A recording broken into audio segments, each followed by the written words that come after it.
네, 여러분 안녕하십니까. 이 영상에서는 아버님이 새벽에 새로운 소식을 올리셨습니다. 여기에 관해서 잠시 설명드리고 여러분들이 도움이 된다고 하셔서 매우 간략하게 관련된 지식 아니면 저의 생각을 말씀드리겠습니다. 아버님께서 언론중재위원회 신청하셨다 하십니다.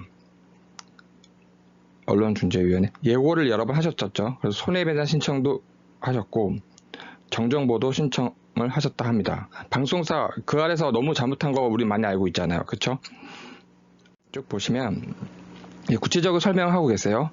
그 정민이 아닌 거였는데 정민이처럼 이야기한 경우 우리 다 알고 있고, 그리고 수정을 했다 하지만 이거를 정정보도 홈페이지에 하지도 않고 다음 방송에서는 아예 내보내지도 않았고 이런 식으로 주장하셨습니다. 그리고 수정을 또 했다고 하는데 수정했다는 공지를 안 하니까 사람들이 알 수가 없어요. 여기 있네요. 알 수가 없다 사람들이. 그리고 실제와 다른, 사실과 다른 게 8개 되는데 제가 찾은 거는 정말로 더 훨씬 많은데, 이제 아버님은 8개를 경찰 보고서도 무시하고 임의로 조작한, 또 편파적인 보도 내용 14개, 객관적이지 않다, 그리고 악의적, 편파적. 그래서 중재를 한다는 것은 소송을 하지 않고 다툼을 조정하는 제도인데 상대가 합의를 안 하거나 거절하면 성립이 안 됩니다. 안 되죠. 그래서 삭제, 이렇게 고치고 하는 것이 너무 고칠 게 많으니까 아버님께서는 삭제를 요청하셨다 합니다. 그리고 추후 진행사항은 나중에 또 공지하시는데, 변호사를 선임을 하셨는지는 아무 말씀 안 하시고 계세요. 다만 여러 가지 정황상 그 양식을 보고 이렇게 신청하셨다 하고 변호사가 알아서 하고 있다 이야기가 없으시니까 약간 이제 걱정은 돼요. 개인적으로 변호사 없이 진행하는 게, 제가 그래서 맨 끝에 간단하게 사례 하나로서 많은 걸 설명을 드린다고 하는 이유가 뭐냐면, 우리나라 같은 사회에서는 그 독일이나 특히 일본 같은 사회 똑같은데 변호사 선임을 해야지 낫다 뭐 이런 단순한 일반적인 이야기가 아니고, 제가 항상 말씀드리는 것은 일반적인 걸 되게 싫어하는데, 상대방이 어떻게 황당하고 속이고 결국 괴롭히는지를 알 수가 있습니다. 제가 주장하는 건 그런 걸 우리는 알아야 된다는 취지예요. 그런데 일반인들은 생업에 바쁘시니까 모르잖아요. 그래서 변호사한테 그냥 당합니다. 그래서 중재위원회 같은 경우 판사는 이제 법적으로 재판을 하면서 중재한다는 의미이고, 다툼을 재판으로서, 그 밖에 여러 가지 중재 제도가 굉장히 많고, 그런데 이 사람들이 중간에 가운데 있는 사람들이, 상대가 로펌에서 변호사들이 와서 막 법적으로 막 따지면서 막 하나하나를 따질 때 이쪽에도 변호사가 있으면은 그렇게 진행이 되는데, 이쪽에서는 변호사가 없고 저쪽에서만 로펌이 와서 하는 경우에 공정하게 하면 문제가 없잖아요. 근데 이렇게 공정하게 되지 않는 경우가 굉장히 많습니다. 그걸 꼭 아버님께서 이제 세상을 많이 알아가신다 이쪽 분야를 그렇게 알고 계신데, 변호사를 선임 안 하신 이유도 있으실 거예요. 아니, 했을 수도 있죠. 근데 안 하셨다면 변호사 선임 안 하신 이유가 나름대로 있으실 겁니다. 분명히 더 큰 이익을 위해서, 더 큰 목적을 위해서. 그런데 이제 법적인 부분에 이렇게 하나씩 둘씩 들어가시잖아요. 이렇게 언론중재위원회라는 것도 하나의 이제 예상인데, 하나의 가정인데, SBS 정도 되면 이제 로펌에서 옵니다. 그래서 중재위원회 오면 이런 게 밥 먹듯이 하는 사람들이에요. 이 중재위원회라든가 언론중재위원회 기타 많은 제도가 있는데, 이런 걸 밥 먹듯이 하는 사람이고 돈이 많고 세력이 크기 때문에 로펌을 선임합니다. 근데 큰 로펌 같은 김현장을 선임하느냐? 그렇지 않습니다. 김현장에 대한 우리나라 지금 이미지가 안 좋아서 오히려 그런 로펌을 선임하지 않고 그 중견 로펌을 선임을 하는데, 중견 로펌의 대표, 이런 사람들을 한번 보세요. 그러면 전부 언론중재위원회에 있던 사람, 방송통신위원회에 있던 사람, 예전에, 아니 현직이라도 이렇게 그 여러 가지 위원으로 가담하는 이런 사람들이 대표로 있는 경우가 많습니다. 너무 황당하지 않으세요, 여러분? 약간 이해관계가 상출되는 것 같기도 하고. 이런 로펌에서 옵니다. 그래서 SBS는 큰 대형 로펌을 믿는 게 아니라 오히려 이렇게 소위 우리가 말하는 대빵 그 이제 파트너 변호사라고 이제 우리는 얘기하고 밑에 있는 어소시에이트라고 얘기하는데 그 한국적인 로펌 상황에서 맨 위에 있는 사람, 모든 걸 좌지우지하고 이런 사람들을 인맥으로, 우리가 가장 추악한 모습이죠. 그렇게 해서 로펌을 선임해서 오면 이 사람들이 와서 막 떠들어요. 떠드는데 언론중재위원회에서 공정하게 한다는 이름 하에 뭐 말하지 마세요 이렇게 하지 않지 않습니까? 그냥 할 말 하게 하고 이쪽도 기회 줄게요, 이쪽도 기회 줄게요. 그럼 저쪽에서 서면을 막 냅니다. 서면도 내고 뭐 엄청 법적으로 막 내요. 엄청 법적이고 유식하고 뭐 지적이고 굉장히, 그래서 막 계속 써냅니다. 중간에 있는 사람은 이제 피곤하죠. 그래서 상대방한테 반박을 하라, 서면을 내라. 근데 만약에 변호사가 없을 경우에는 그 반박이라든가 서면 내는 게 양이든 질이든 횟수든 상대랑 비교되잖아요. 그런 경우가 많이 생기는데, 그런 경우에도 극복을 해야 되는데 많은 판사라든가 많은 중재위원회 이런 데서 영향을 받습니다. 그런 상대 로펌에서 와서 계속 공격을 하는 거에 영향을 많이 받아요. 경찰도 영향을 받고 검사도 영향을 받고. 그래서 제가 맨 끝에 말씀드리는 그 사례 하나로서 모든 걸 설명을 드리는데, 많은 국민들은 알고 계실 거예요. 많은 국민들은. 근데 어리신 분들, 10대, 20대 이러신 분들, 뭐 30대 초반 분들도 뭐 어렸다는 게 문제가 있다는 얘기가 아닌 건 아시죠? 그래서 이런 부분을 잘 모르시고 그냥 당하시는, 제가 말씀드리는 사례에서도 20대 분이 당하시는 경우였는데, 이런 거를 이제 아시면 도움이 됩니다. 절대 믿지 마라가 아니라 쉽게 믿지 마라. 제 취지는 우리나라 지식인들, 특히 법조인들, 그다음에 어떤 교수들, 이것을 믿지 말라가 아닙니다. 쉽게 믿지 말라는 게 제 취지고, 사적 부분에서는 무한한 사랑과 신뢰와 행복을 주세요. 가족들, 친척들, 사적 부분에서는 의심을 줄이세요. 그리고 무조건 사랑, 희생, 배려, 웃음을, 순간을 아름답게. 근데 공적 영역, 공적 부분, 가족 이외의 부분, 사랑하는 사람 이외의 부분에서는 우리의 사고 자체가 의문을 갖는 겁니다. 항상 우리의 사고의 뇌의 구조 자체가 항상 의문을 갖는 거예요. 의심을 하는 게 나쁜 게 아닙니다. 사고의 기본이에요. 잔디가 젖었네?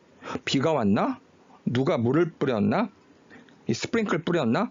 이렇게 의문을 갖는 게 우리 인간의 본질입니다. 그래서 의문을 갖지 말라고 잘못 배웠는데, 공적 영역에서는 공적 사안, 공적 영역, 사람들이 다니는 장소, 사람들이 글을 올리는 공공 영역, 유튜브, 인터넷, 공적 영역에서는 마음껏 자기 표현을 하시면 되고, 의문을 가지시고 질문하면 됩니다.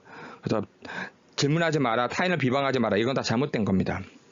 사적인 영역에서는 오히려 이런 걸 줄이세요.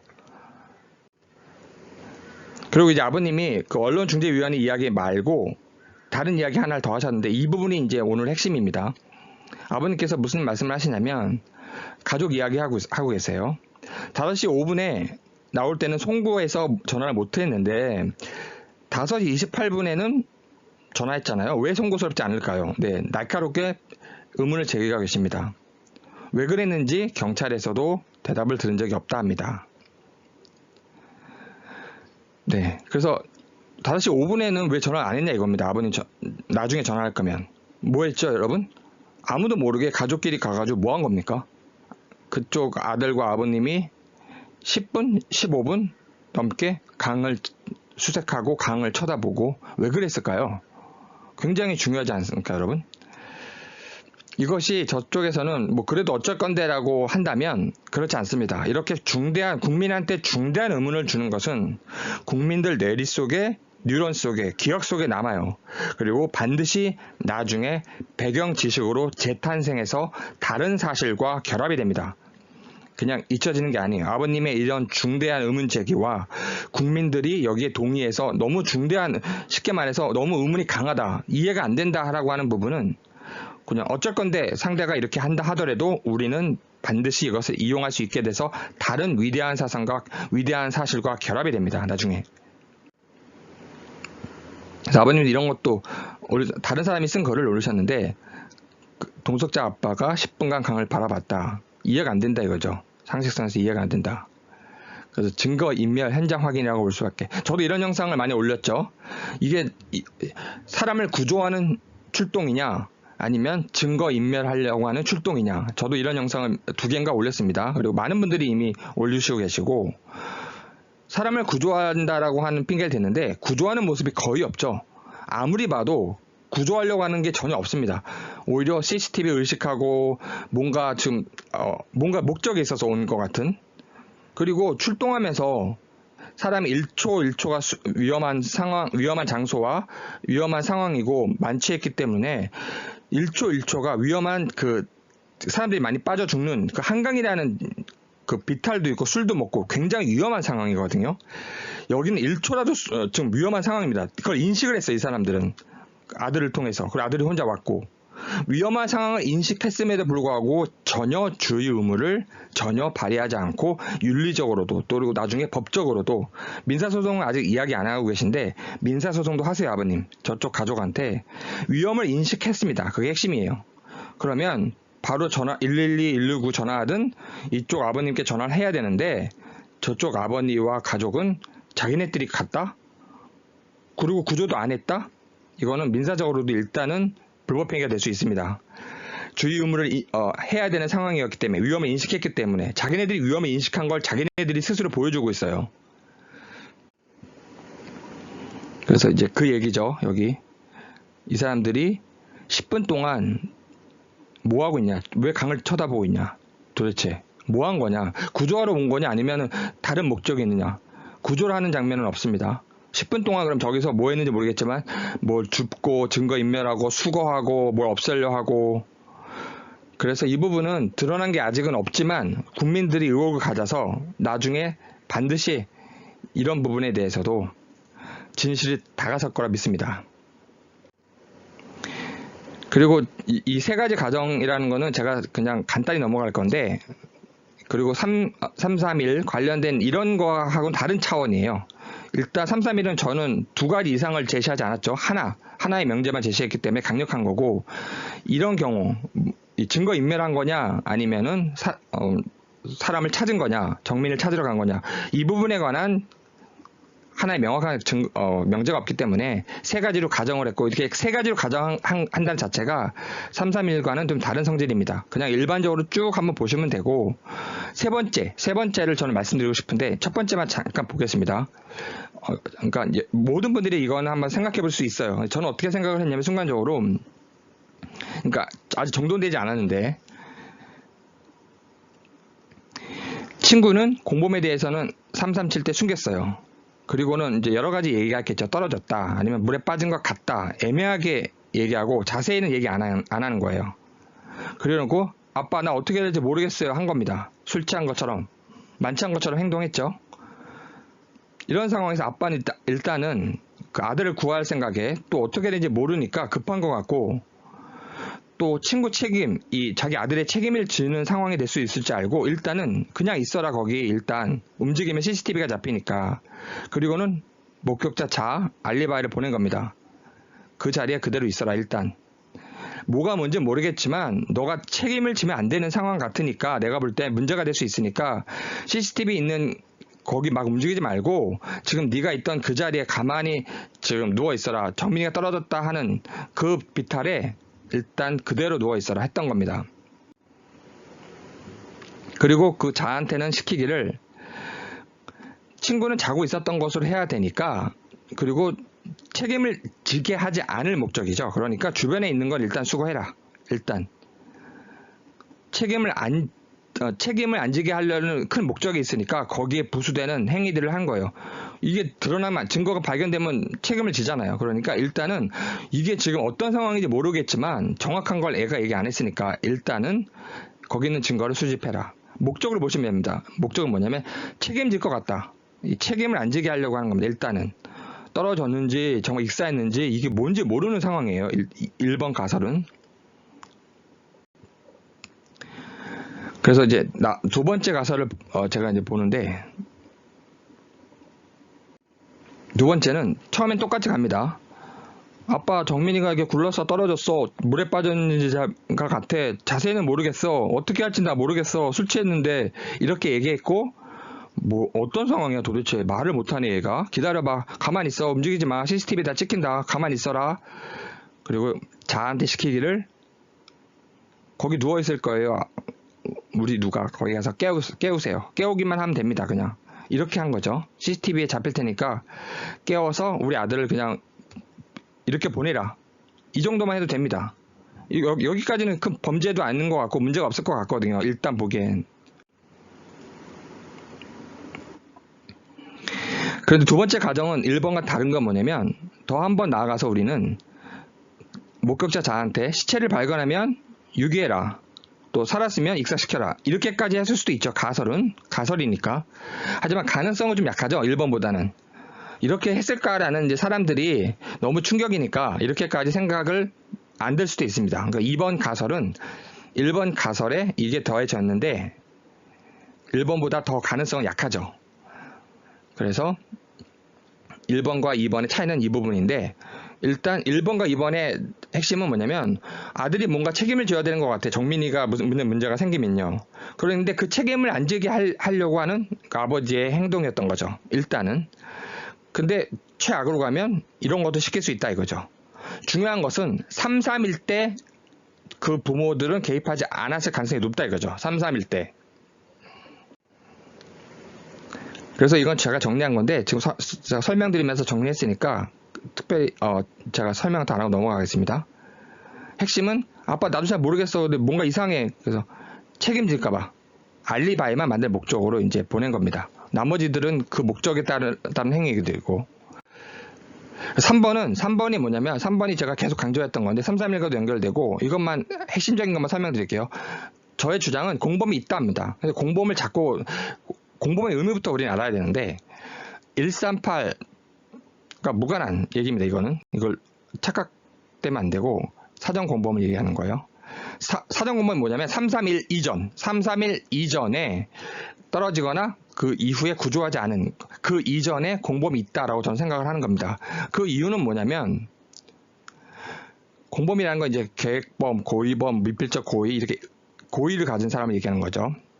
그 이유가 뭐냐면, 만일 이런 계획이 아니고 사고였다면 정민아 하면서 부르면서 막 당황하면서 구조를 했겠죠. 구조. 네, 안 했잖아요. 그러니까 사고가 아니다는 얘기입니다. 사고가 아니기 때문에 1번과 2번 중에 2번이 아니기 때문에 1번으로 가는 거예요. 근데 한 가지 경우가 더 있을 수가 있습니다. 사고였어요.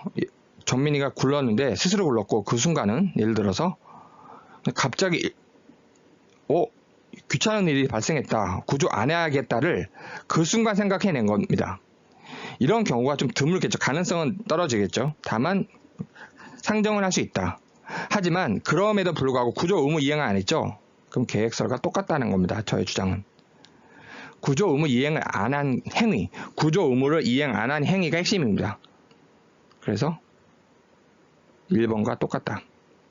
그래서 1번과 2번으로 보시면 되는데, 사고였으면은 구조했어야 되잖아요.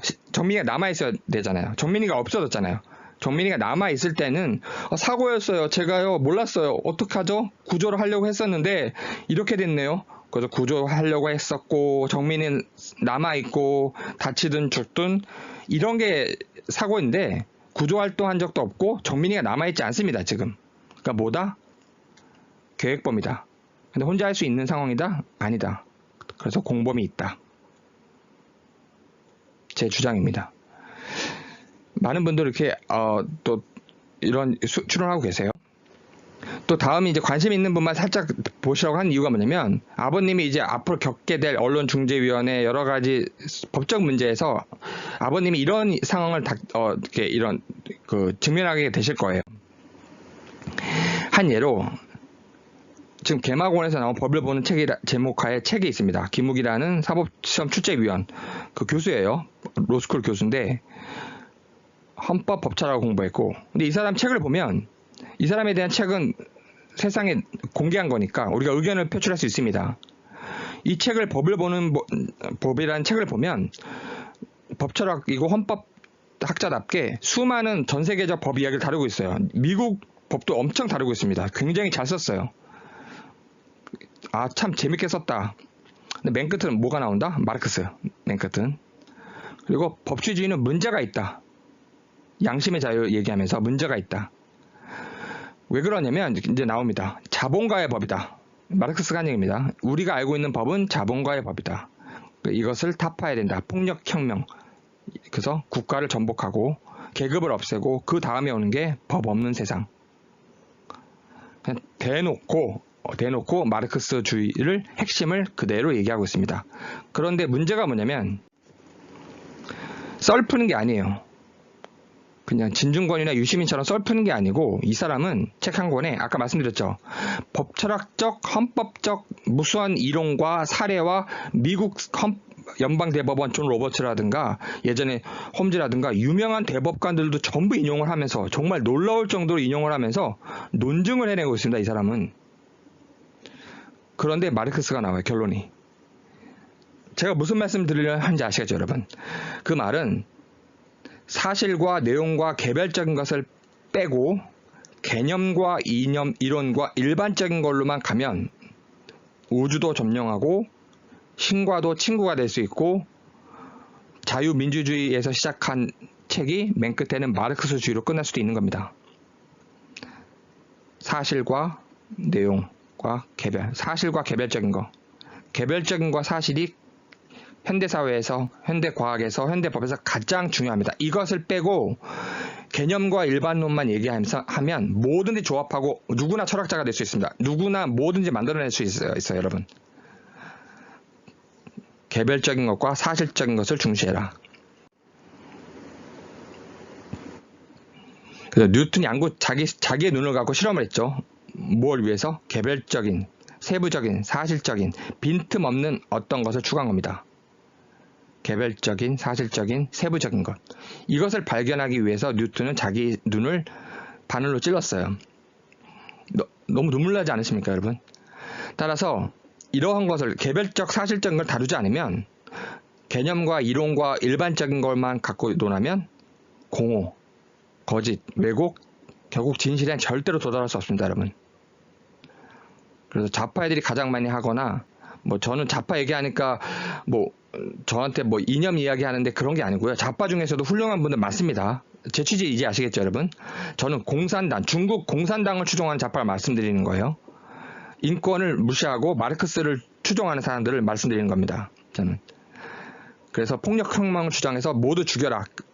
노동자와 농민을 남기고 모든 계급을 죽이고 국가를 없애고 공장을 점령하고 모든 사유 재산과 사유 생산수단을 점령하라.